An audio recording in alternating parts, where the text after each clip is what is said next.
Kim Kardashian seen confronting her ex in our first look at In Whose Name, a documentary taking fans inside the chaotic life of Kanye West. You have no idea what it really is like until you go through it yourself. An 18-year-old with an iPhone captured something that should have never been filmed.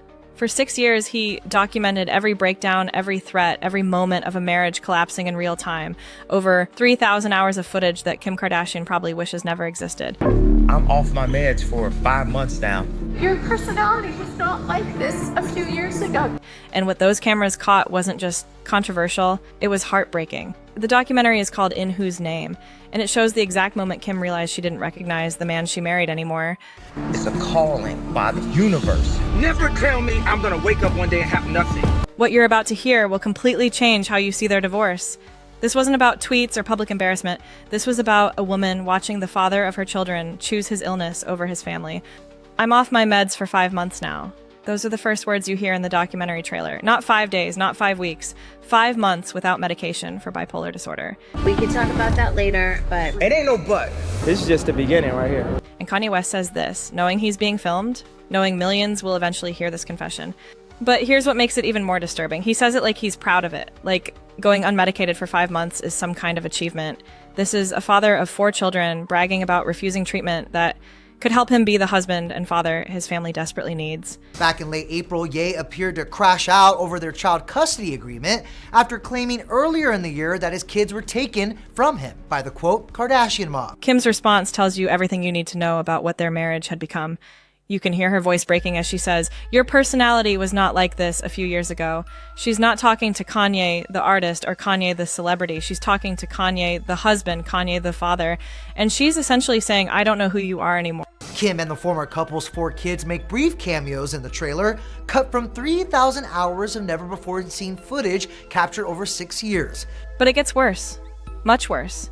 The footage captures the exact moment their relationship reached the point of no return. Kanye looks directly at Kim and delivers what can only be described as a threat. "Never tell me I'm gonna wake up one day and have nothing." I'd rather be dead than to be on medication. Kim's only power is to take my kids. Think about the context here.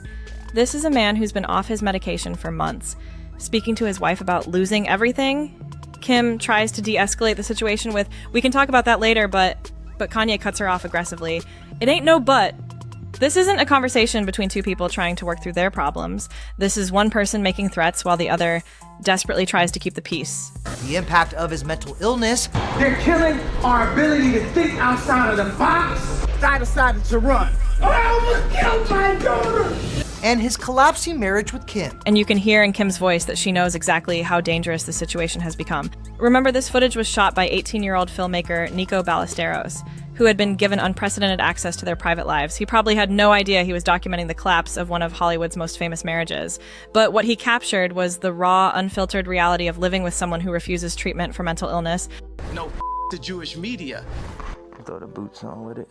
I'm almost like a masochist. I write whatever I want, when I want. It's words. Now here's where Kanye's statements become truly alarming. After admitting he's been off medication for 5 months, he makes a declaration that should terrify any parent. "I would rather be dead than be on medication." Let that sink in. A father of 4 children is saying he'd choose death over mental stability. This isn't artistic expression or creative rebellion. This is someone with a documented mental illness making statements that put his entire family at risk. We can talk about that later, but It ain't no but. it does Operate. put things in perspective. The devil ain't gonna win. I'm in charge. I'm in charge of my legacy. And the most disturbing part, he says this while being filmed, knowing it will eventually be seen by his children. North, St., Chicago, and Psalm will one day watch their father say he'd rather die than take medicine that could help him be a better parent. Kim's breakdown in the footage becomes even more understandable when you realize what she was dealing with. She wasn't just managing Kanye's public controversies, she was living with someone who had essentially chosen his illness over his family. The film, which hits select theaters on September 19th, promises to give a, quote, raw and often unsettling look at Ye's self-destructive behavior. But wait, it gets even more disturbing. Kanye attempts to justify his behavior with what might be the most revealing statement in the entire documentary. Adi, you know the best thing about being an artist and bipolar? Anything you do and say is an art piece. This is the moment you realize Kanye has completely weaponized his mental illness. He's not just refusing treatment. He's turned his untreated bipolar disorder into his brand. You know, the best thing about being an artist and bipolar, anything you do and say is an art piece. Every breakdown becomes content. Every threat becomes art. Every moment of family destruction becomes material for his next project.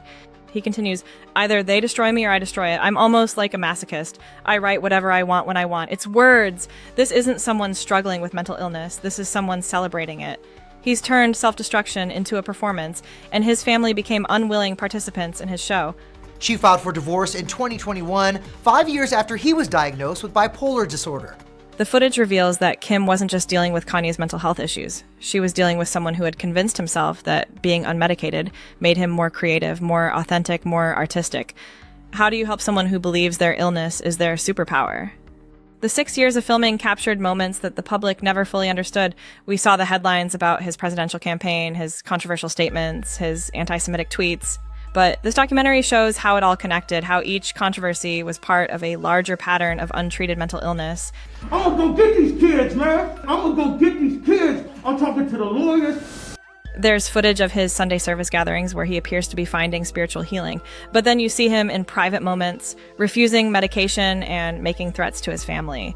The contrast is jarring and reveals just how complex his mental health struggles really were. The documentary includes the moment from his presidential rally where he admitted he almost had his daughter aborted.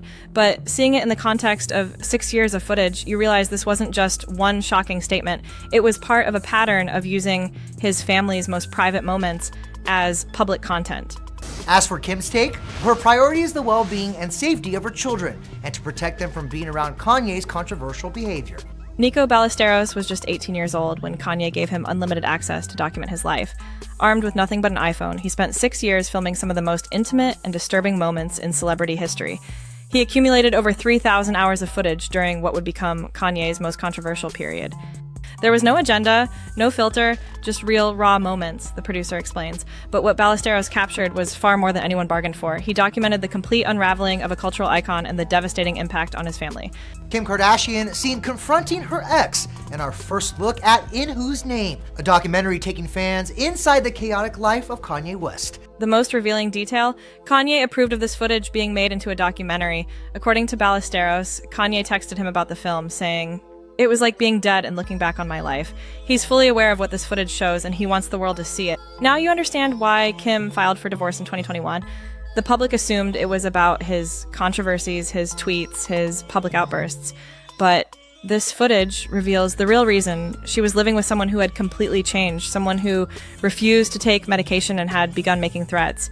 Kim spent years trying to help him, trying to save their marriage, trying to protect their children. But at some point, she realized she couldn't help someone who didn't want to be helped. She couldn't save someone who had convinced himself that being unmedicated made him more authentic. The footage shows a woman who exhausted every option before making the heartbreaking decision to leave. This wasn't about fame or money or public image. This was about a mother protecting her children from a father who had become unpredictable and potentially dangerous.